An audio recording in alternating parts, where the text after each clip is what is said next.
I'm going to teach you some things here that are going to hopefully help us get prepared for the lab that we have starting probably tomorrow. We may need to finish,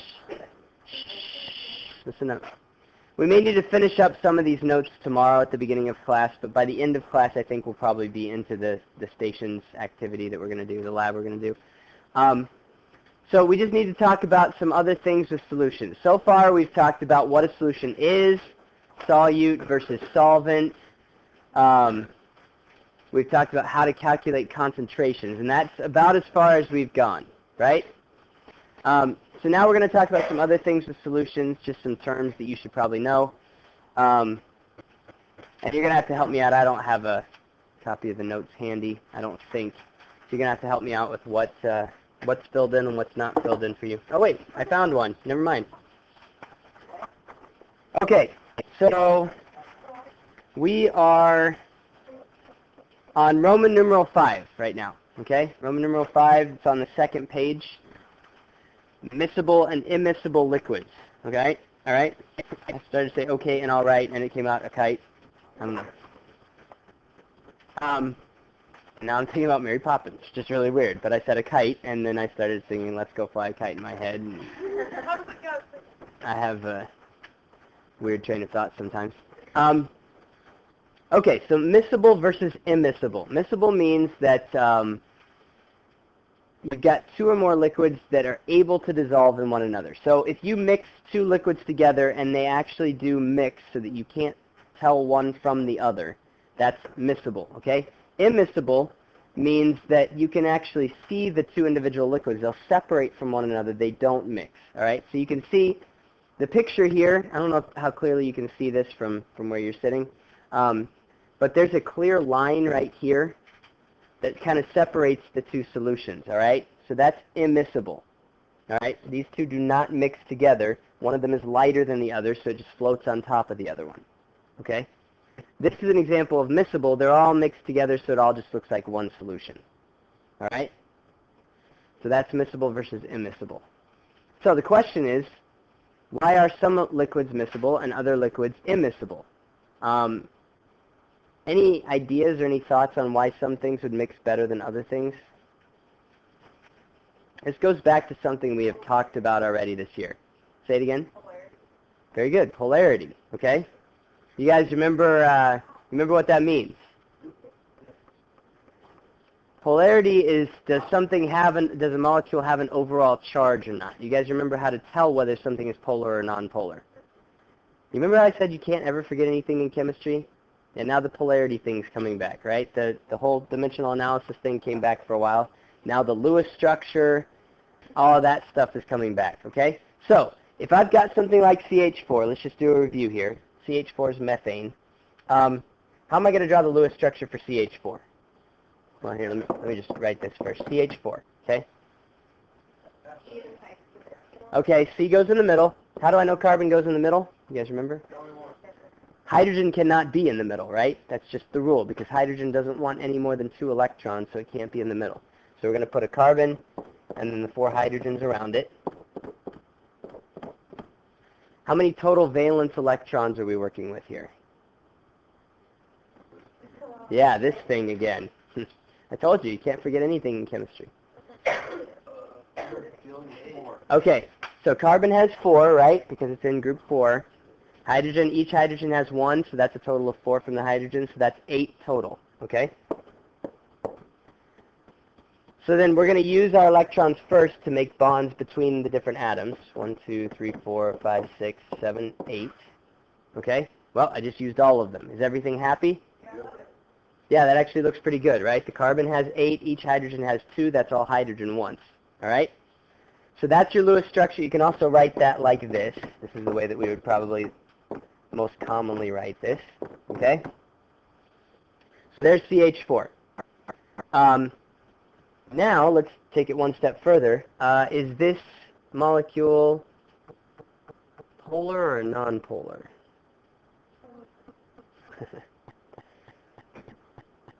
Okay, now there's one thing you've got to remember about these to decide whether it's polar or non-polar, and it has to do with symmetry. You remember that now? Is it symmetrical or is it not symmetrical? All right? So now it's harder to decide this in 3 dimensions, right? So what's our rule to decide if something is symmetrical or not? Well, okay, symmetry kind of does mean balance, right? Now, don't think of symmetry like you think of it in math class necessarily, where you can divide it in the middle or fold it in half and it should be the same on both sides. That's not necessarily always chemistry symmetry, right? Because 3-dimensional symmetry is a little bit different than that. Yeah. Okay, you're close, okay? And one thing that I'll say, the central atom needs to be bonded to all the same thing on the outside, right? So if I replaced one of these hydrogens with a chlorine, well, now that's different, right? So that's not symmetrical anymore, okay? If it's not symmetrical, what does that mean? Polar or nonpolar? That's polar. If it's not symmetrical, it's polar. So this would be polar, okay? With the hydrogen on there, it's looking pretty symmetrical, isn't it? But what's our one other way that we can tell? Does anybody remember? What am I looking for on the central atom that might show me it's not symmetrical? Extra lone pair of electrons, all right? So if it has a lone pair of electrons on the central atom, it's probably not symmetrical. You guys remember that now? Okay, so that's... yeah, well, and then you got your exceptions where they've got extra. But I'm talking about even something like NH3. It doesn't have to have extras, right? So NH3, the Lewis structure looks like this. Oh. Polar or nonpolar? That's polar, right? Because there's a lone pair on the central atom. You see how that works? Okay? So I just wanted to refresh you a little bit on that, okay? Turns out, things that are polar mix really well with other things that are polar. All right? Things that are nonpolar mix pretty well with other things that are nonpolar. It's a rule called likes dissolve likes. Okay, we'll get to that in just a minute. But that kind of answers this question. The reason that these two liquids don't dissolve in one another, one of them is polar, one of them is nonpolar. Okay, that's why they just sit on top of each other and don't mix. So what could we say about these two liquids, whatever two liquids we have mixed together? They're the same. They're either both polar or they're both nonpolar, right? Does that make sense? Okay. So then the question is, why is water such an effective solvent? We're going to talk about that for a minute. You guys remember ion dipole intermolecular forces? Now we're going to talk about intermolecular forces again. Okay? So ion dipole, remember dipole intermolecular forces, when you have a polar molecule, it's going to have dipole intermolecular attractions, right? That's the force that's going to be most common with something that's a polar molecule. Okay, water is polar. Okay, if you put something like, the example here is lithium fluoride. This could be any salt, right? So sodium chloride is another example. You put sodium chloride into water. You remember what happens to it? Say it again. Someone said it. It dissolves, right? Okay, and to dissolve, basically what it does, it splits apart into Na plus and Cl minus, right? Okay. Same thing with lithium and fluorine. If you put lithium fluoride into water, it dissolves into Li plus, which is right here, okay, and F minus, which is down here. Okay. So what happens is the water here is polar. Okay. The water is attracted to the ions, the lithium and the fluoride ions. Okay. The oxygen part of the water is attracted to the lithium. The hydrogen part of the water is attracted to the fluorine because the hydrogen is the positively charged side and the oxygen is the negatively charged side. Okay? So then it's going to be attracted to the ions. So that's why water is such a good solvent, because it's polar. And the majority of things that need to be dissolved in this world are either ionic compounds or they're also polar. There are not that many non-polar things. Okay? Can you guys give me an example of something that's non-polar just based on what you know doesn't mix with water? Oil, right? Oil must be non-polar because oil and water don't mix. Grease must be non-polar because we already said that one. What other things? Have we talked about this before? Have we a little bit? Okay. I think we talked about this before. That's why butter doesn't wash off very well when you're trying to wash that off a plate or something like that just with water. Right? You need soap or something like that. Or you need to get the water hot enough that you melt the butter, and then it will then you can get it off the plate, right? But the butter and water don't mix very well because the butter's non-polar, the water's polar. So that kind of explains why those things don't mix, okay? All right. So this is an example of the dissolving of an ionic solid in water. So notice what happened here. This is the ionic solid. This has got lithium and fluorine atoms. Okay, the lithium are the gray, the fluorine are the green. Okay, and the water molecules are basically coming in and they're taking these away. Okay, now notice they're taking a fluorine atom. Which side of the water molecule is turned towards the fluorine? The hydrogen side, right? That's the positive side of the molecule. It's turned towards the negative because they're attractive. Okay, so then if a water molecule or a group of water molecules was going to pull off a lithium, then what side of the water molecule would be attracted to the lithium?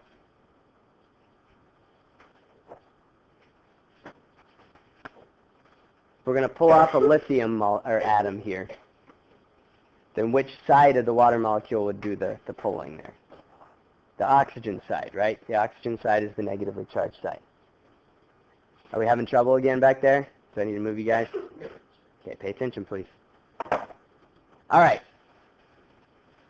So, again, why is water such an effective solvent? Because it's polar. Okay, the dipoles make water an effective solvent. Like dissolves like, that's what we just talked about. You don't need to write this down, do you? Okay. Yeah, it should be on your notes on part 6. 6A, that's where we are right now. Okay, so polar molecules will dissolve polar, nonpolar will dissolve nonpolar. That's what I just said. Okay, likes dissolve likes. Now, oh, wait a second. Let me take this off of here. No, you already have it on your sheet. Without looking at your sheet, let me give you a scenario here, okay? You're going home after school today. You really want some Kool-Aid, okay? You just really want it as fast as you can possibly get it, all right? So, what are you going to do to speed up the dissolving process? Speed up that Kool-Aid dissolving in the water. Mix it, okay? You want to mix it up. What else can you do? You get heated up, right? Okay? Now, this isn't a good example for Kool-Aid. Well, maybe it is, sort of. Why do you think Kool-Aid typically comes in a powdered form rather than like a solid tablet or something like that? Okay, so it's broken down a lot more, right? So there's more surface area. The water can dissolve it faster that way, okay? But now they have like that liquid one. Like, oh, they have a liquid one? Huh, interesting. Liquid Kool-Aid. What is the world coming to? All right. So 3 common ways to increase the collisions between the solute and the solvent, make it happen faster. We just talked about all 3 of them. Now, granted, if you heat up your Kool-Aid solution and then you don't feel like drinking it hot, that didn't really speed up the process for you, right? Because you're going to have to cool it down first. But agitating, that's what we said about stirring. You could also shake it, right? Shake or stir. Increasing the surface area, so we talked about that one. That's why it comes in powdered form rather than in a tablet. And then increasing the temperature. All 3 of those things will cause the solution to dissolve, or the solute to dissolve faster in the solvent. Okay? Oh, by the way, that's why you swirled your volumetric flasks the other day when you were trying to get the salt to dissolve in the water. That was agitation, right? So that makes it easier. Okay. So temperature changes with the solution process. Sometimes when a solution is formed, there's a temperature change. Sometimes when a solution is unformed, there's a temperature change. You guys remember the demo I did at the very end of class yesterday? Remember how it was warm? Okay, that was a solution unforming. It got warmer. So what do you think happened when I first made that solution? Do you think that was do you think maybe it cooled down, or did it heat up when it was actually forming? The solution was forming. What? Say that again? It cooled it up, yeah. It got colder, right? It must have, because when it unformed, it got warmer. Okay, so anytime you make a solution, it's going to do one or the other. It's either going to get colder or get warmer, depending on just what you're dissolving into what. Okay? These hot and cold packs are both examples of this, okay? So a hot pack, it's a squeeze bag, right? So what you're doing when you squeeze this, you are breaking a capsule of some sort. That solid, whatever it is, gets into the water, okay, and it heats up because it's dissolving and it causes heat, okay? So that's how you get your hot pack. Cold pack can work the same way. You can squeeze the bag, you break whatever solid is in there, right? It dissolves in the water and it gets colder. It just depends on what chemical you're using to dissolve in the water. It will either get warmer, hot pack, or colder, cold pack.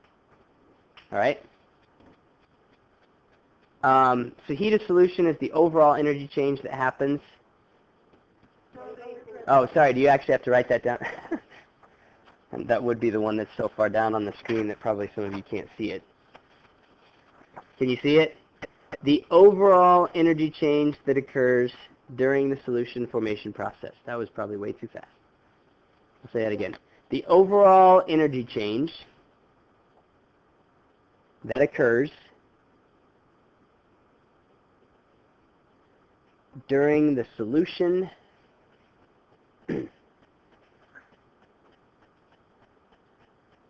formation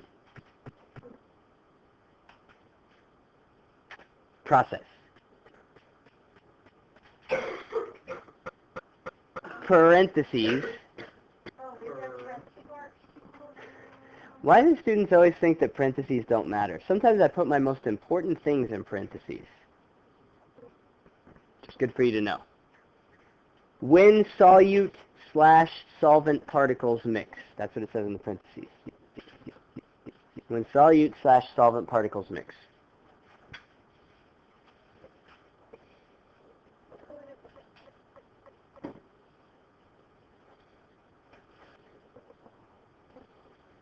Okay, we ready?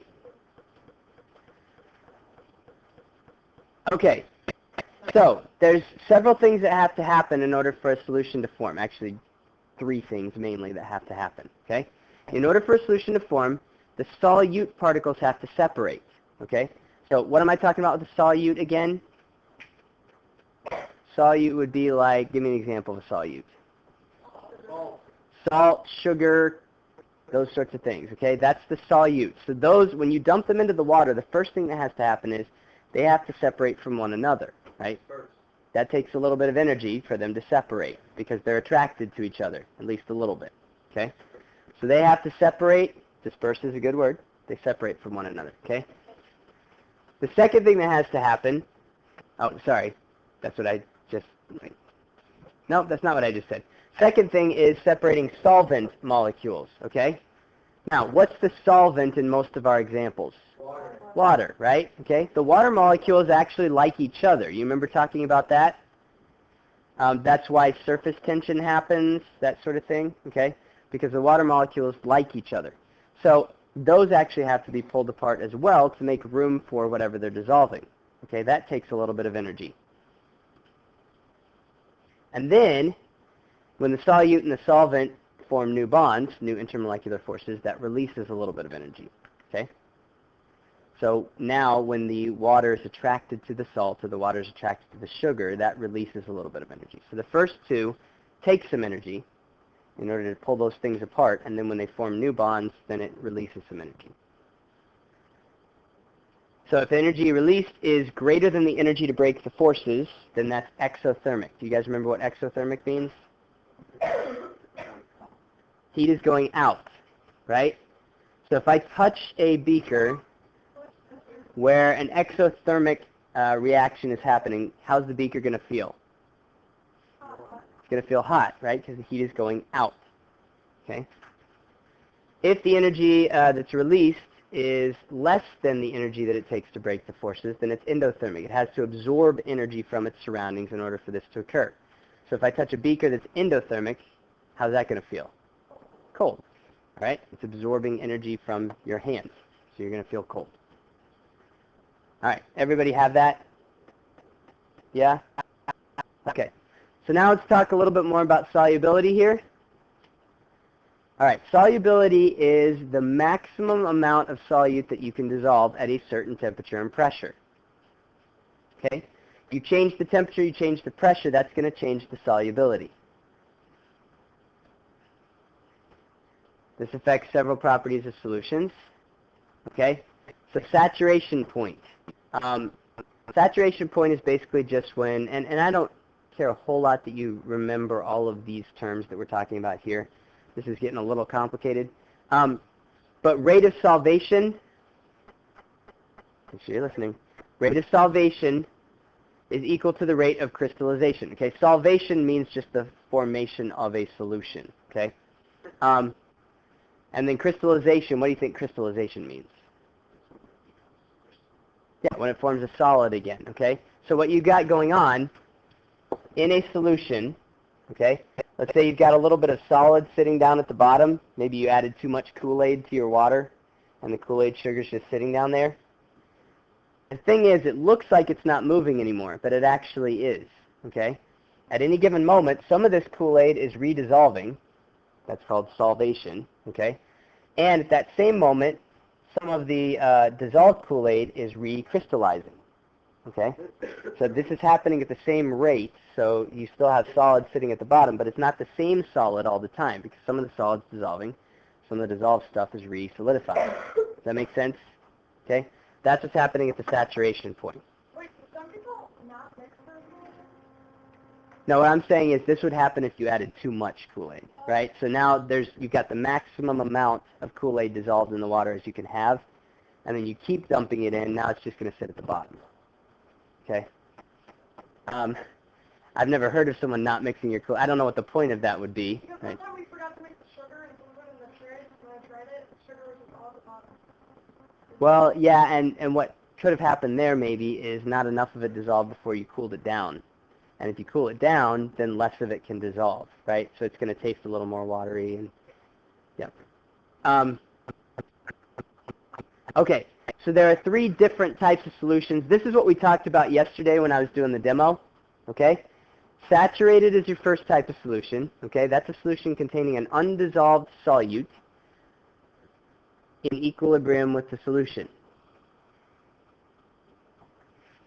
That's basically the picture I just showed you. That was a saturated solution, okay? So again, saturated, just to remind you of what I drew. You've got some solid sitting at the bottom, okay? And you've got an equal movement of solid particles dissolving and dissolved particles solidifying. So anytime you see solid sitting at the bottom of a mixture, you can say, okay, that's a saturated solution. Does that make sense? Because now we have added enough solid that no more can dissolve in that water, so that's why it's all just sinking to the bottom now. Okay? So that's saturated. Unsaturated, solution doesn't have the maximum amount of solute. All right? So again, we talked about this yesterday, but what would happen if I added more solute into this mixture? It would keep dissolving, right? It would still dissolve because you can put more in before it reaches saturation.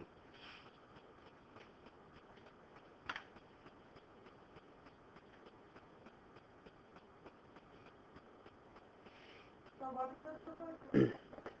Unsaturated would just be a beaker with water in it. Yeah, see, I should have put the water line on this one. There's the water line, and then that's the solid down at the bottom. Okay. This one, there is no solid line down at the bottom because there's no solid in the solution. It's all dissolved. And then supersaturated, you guys saw one of those yesterday, right? Supersaturated is kind of different. What's that?